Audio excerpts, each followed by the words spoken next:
Suhas, I'm like to take the journey a little backwards. I'm going from your entrepreneurship days to your student days when you came from India. So can I take you back to India and your growing years? I think it's very interesting for people to learn from that.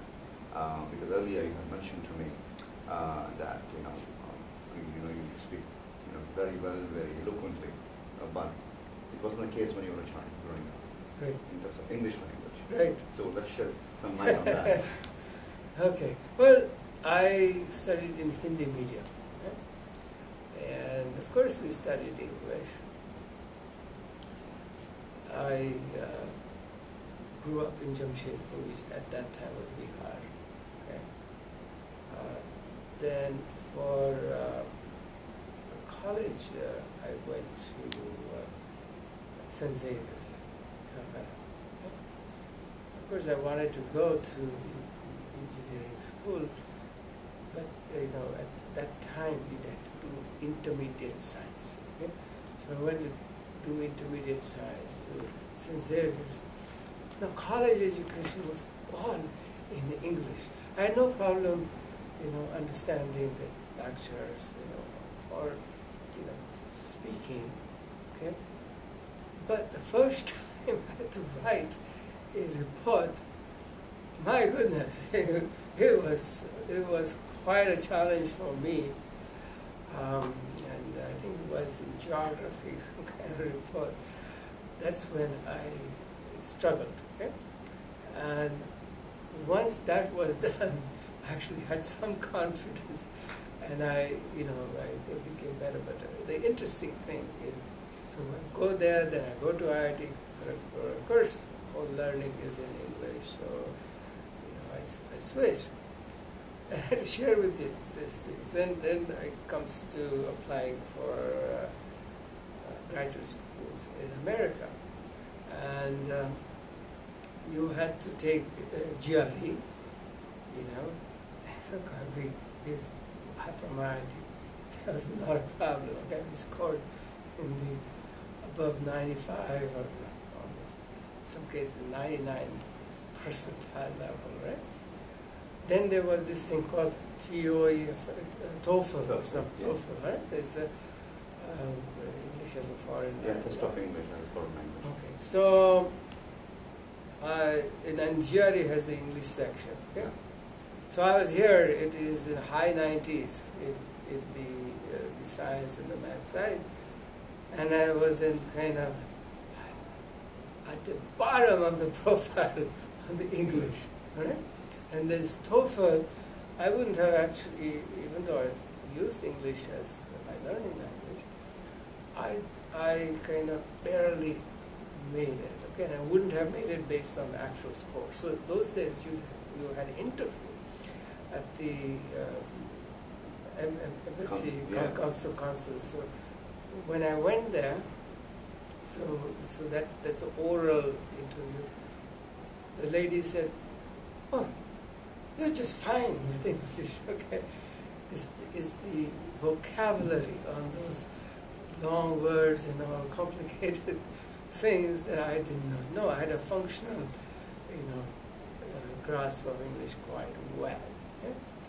So I was given a passing grade and I come to America.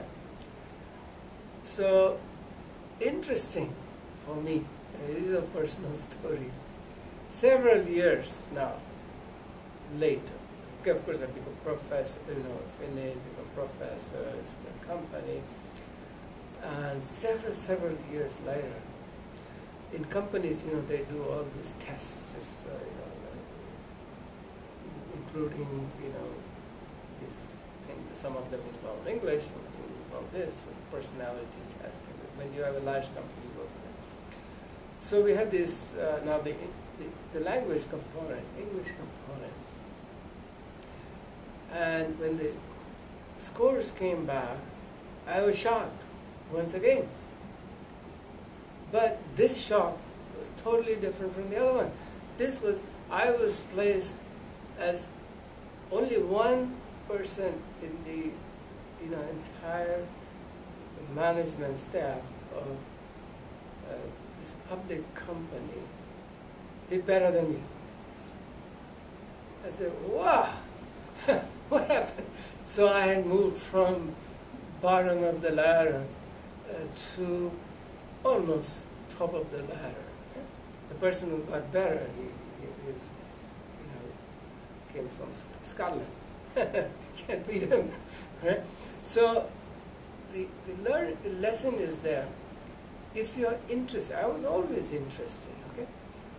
And if you pick up learning, and don't forget what you've learned, and you start accumulating, you'll be amazed how much you can learn over time.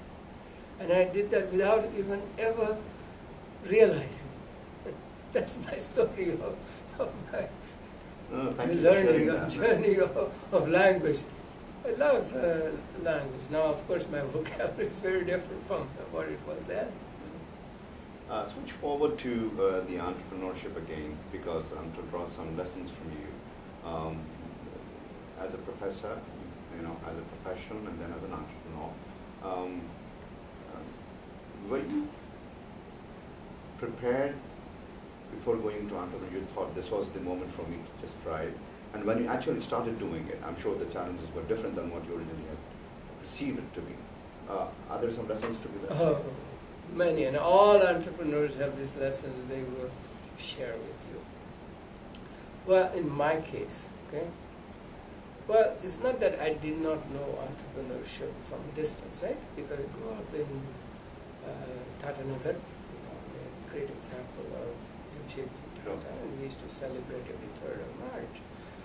So the fact that such a thing could be created where earlier 50 years it was just a jungle, I mean, sort of it can be done was never out of question.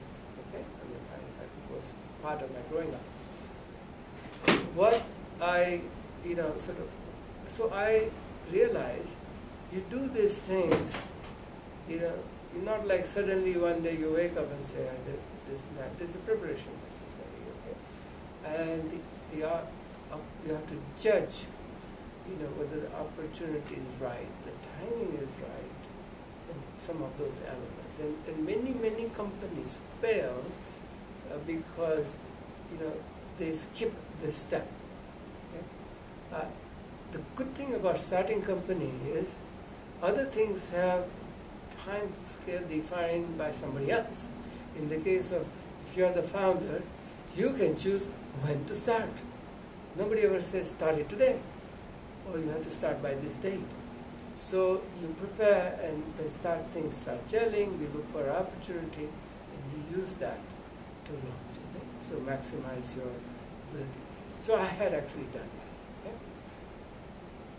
But when I actually went there, discovered that the language used by financial people, was quite different, very different in fact. Okay? And how their minds worked, was different. Okay? It almost became like this. I realized, my goodness, it's being like a second-year student in IIT. Okay, you better learn fast, right? And it's some interesting lessons from that. As a professor, I try to make sure the student understood everything. The financial person is not interested in understanding everything. He has an interest in understanding critical factors of success, or so you have to speak less. Okay, professors have a tendency to speak a lot. Okay, and so I had to develop terminology. Okay, approximately, or more or less. Okay, so that I'm not lying that there's nuances underneath, but I have to convey correct sense of what it is. Otherwise, it gets too complicated. Okay. Then I found myself into another difficulty. I was only 35 when I started the company. I had a very boyish face. Okay? I did not have beard. Okay? And, I had already been professor for 10 years. Okay? I had accomplished a lot. But my face was very boyish, and so, and here it is, I'm from India, and that time I was in Utah, okay?